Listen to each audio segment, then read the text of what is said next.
Bon sabbat, bon et joyeux sabbat à tous. Ce sabbat, partout dans le monde, l'Église adventiste du 7e jour se réunit dans la prière. Quelle excellente façon de lancer la nouvelle année. Ensemble, en famille, ayant la même foi et parler avec Dieu. 2020,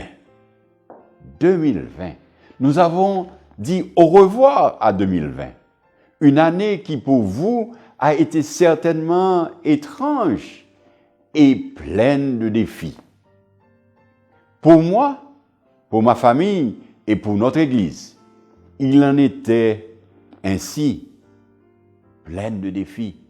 En fait, nous avons terminé l'année comme nous n'aurions jamais imaginé ou souhaité, avec de mauvaises nouvelles, très mauvaises nouvelles, des défis à travers le monde, la mort de nombreux membres et dirigeants d'Église à travers notre territoire, l'expérience traumatisante que ma fille et moi nous avons vécue.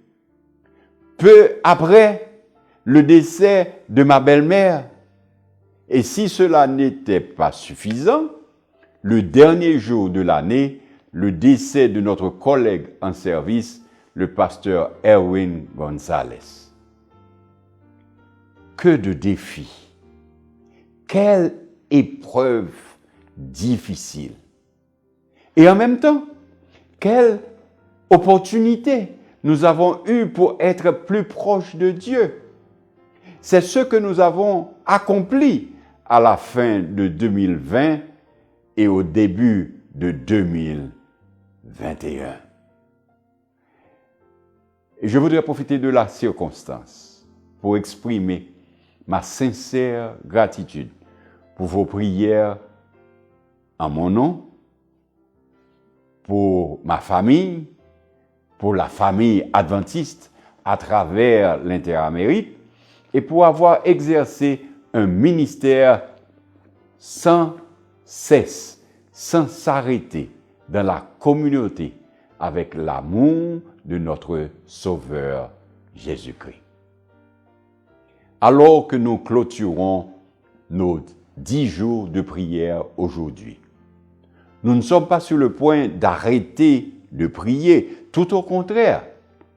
Cette initiative marque le coup d'envoi, je dirais, d'une année où nous attendons de grandes choses, de grands miracles, une année de renouveau plus profond et surtout d'une plus grande intimité avec notre Sauveur, Jésus-Christ.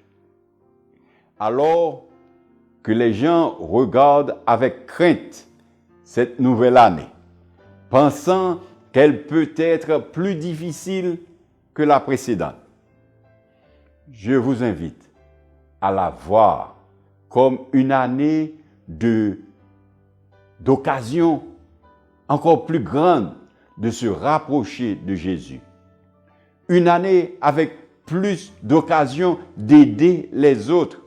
Une année où chaque jour signifie un jour plus proche du retour de Jésus, celui qui vient en gloire et majesté. Dieu est fidèle à son dessein et nous le louons pour sa bonté. En 2021, rappelons-nous chaque jour que les miséricordes de Dieu se renouvellent chaque matin. Grande est sa fidélité.